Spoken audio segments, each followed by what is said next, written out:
Ankleshwar જીઆઈડીસીની Dhanlaxmi chemical કંપનીમાં night શિફ્ટમાં કામદારનું રહસ્યમય મોત નીપજ્યું હતું। આ ઘટના અંગે કંપનીને જાણ કરી પોલીસ અકસ્માતે મોતની ફરિયાદ અપાતા પોલીસે ગુનો નોંધી વધુ તપાસ શરૂ કરી હતી। જોકે યોગ્ય વળતરના મુદ્દે કોકડું ગુંચવાઈ જતા કિસાન સંઘ મધ્યસ્થી કરી શ્રમિકને સરકારી વળતર તેમજ કંપની તરફથી યથાયોગ્ય વળતર આપવાની ખાતરી આપી હતી। પોલીસે પણ પેનલ પીએમ કરાવી મોતના કારણ જાણવાની કોશિશ કરી હતી।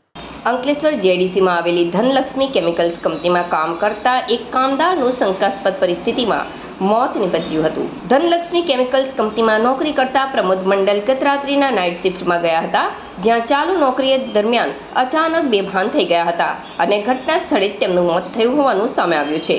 આ ઘટનાની જાણ થતાં મૃતકના નાના ભાઈ તાત્કાલિક કંપની ખાતે દોડી આવ્યા હતા અને સમગ્ર મામલે જીઆઈડીસી પોલીસને જાણ કરવામાં આવતા જીઆઈડીસી પોલીસ મથકનો સ્ટાફ સ્થળ પર પહોંચ્યો હતો અને મૃતદેહને પોસ્ટમોર્ટમ અર્થે ખસેડવામાં આવ્યો હતો। હાલ પોલીસ દ્વારા મોતના કારણ અંગે વધુ તપાસ હાથ ધરવામાં આવી રહી છે। બીજી તરફ મૃતકના પરિવારજનોએ આ ઘટનામાં ન્યાયની માંગ સાથે 30 લાખ રૂપિયાનું વળતર માંગ્યું હતું। આ મામલે કિસાન સંઘને જાણ થતાં તેઓ કામદાર પરિવારની મદદે આવ્યા હતા અને કંપની જોડે વાટાઘાટ કરી અંતે મામલો થાળે પાડ્યો હતો। જોકે કંપની તરફથી સરકારી નિયમો મુજબ વળતર આપવાની ખાતરી આપવામાં આવી છે। પોલીસ તપાસ પૂર્ણ થયા બાદ જ મોતનું સાચું કારણ સામે આવશે।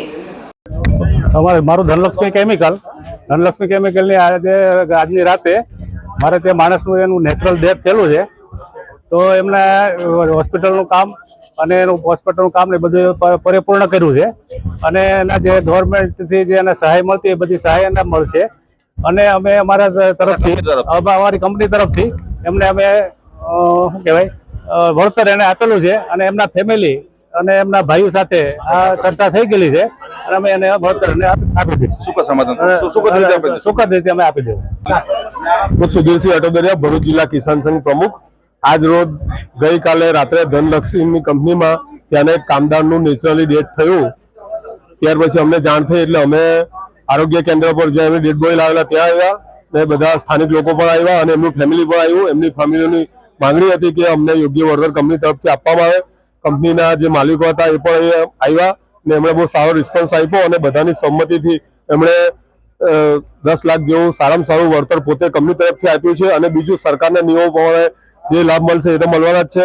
એટલે આ જ રીતે તમામ કંપનીઓવાળા એમનાથી દાખલો લઈ ને પોતાના કર્મચારીને પોતાના ફેમિલીની જેમ સમજીને સાથ સહકાર આપે ને આ જ રીતે કંપની અને કર્મચારીઓ બંનેના સહકારથી રાષ્ટ્રનો અને દેશનો વિકાસ થાય એ જ हमारी किसान संघ ની લાગણી માગણી અને વિનંતી છે। जय हिंद, वंदे मातरम।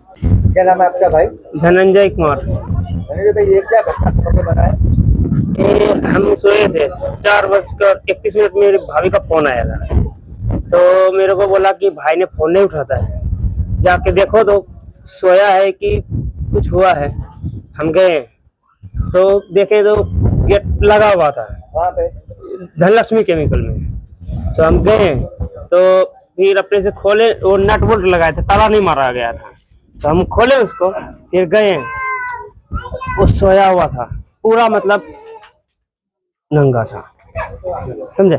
अब फिर से मैंने उसको गया, फिर मैंने उसको पुलिस केस वाला भी काम हो सकता है इसमें, मैं टच नहीं करता हूँ।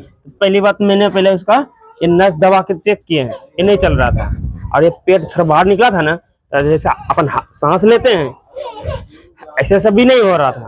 तो फिर मैंने उंगली नाक पे डाले, कोई बंद था, तो फिर मैंने और फोन चालू ही था मेरा भाभी के साथ में, तो मैंने फोन किया कि भाभी भाई डेथ हो गया है। तब भाभी मेरा उधर चिचियाते फिर आया उधर से। फिर आपने पुलिस कार्रवाई की है आपने? नहीं, मैं पुलिस को किसी को फोन नहीं किए थे, फिर मैं मेरा भाई को बुलाने गए हैं, फिर भाई को फोन किए, तब फिर अब मेरे अकेले से तो हिलता भी डुलता भी नहीं, तो मैंने गए, वो हमारा भांजा था राजा नाम करके, उसको मैं लेकर आए, तो उसको मैंने बोला पैंट वैंट पहनाओ, तो मैं सबको तब तक फोन कर दूं। फोन करके आए तब इतने तो थोड़ा पावर चला गया, तो फिर आया सब कोई, हमारी भतीजी जो है ना उसने एम्बुलेंस को फोन कर दिया 3 बार। मैंने सोचा कि पहले भाई पूरा कंपनी के मालिक वाले कहा जावे तब मैं लास्ट इधर से बॉडी हटाऊं। उसको ऐसा लगा कभी वो जिंदा है, मैं दवाखाना लेके जाऊं तो कुछ हो सकता है, और मेरे को मालूम था वो डेथ हो गया है। तो फिर मैंने एम्बुलेंस वाला को 2 बार कैंसिल किया, अभी आपकी आगे कार्यवाही क्या है? आप कार्यवाही क्या करोगे? अब जो इधर अभी बोल रहा है भाभी सब, वो तो भाभी के ऊपर है, हम तो कुछ बोल नहीं सकते। पैसे का मांग जो भी आप होगा। क्या लगते हो भाई? मेरा बड़ा भाई था, मेरा बड़का पापा का लड़का था, सबसे बड़ा। ये मेरा उससे उससे छोटा भाई है, ये भी मेरे से बड़ा है, मतलब है ये भाई है। हाँ, मेरा बड़का पापा सगा लड़का है। ममता देवी। क्या हुआ है?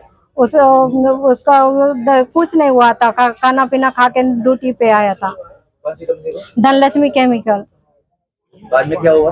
बाद में कुछ नहीं हुआ, फोन किया था तो उसने फोन नहीं उठाया। मेरे को फोन किया था तो मैं की कंपनी पहुंच गया अच्छे तरह से। मैं फिर उसने 3 बजे लगभग फोन किया तो मैंने सोया हुआ था सर, नहीं उठाया। फिर मैं अपना देवर को फोन करके बुलाया कि वो नहीं भैया उठता है, वो आ जा। तो वो गया तो देखने के लिए तो वो नहीं हिल रहा था, तो मैं गए तो आ गए। अभी आपकी मांग क्या है?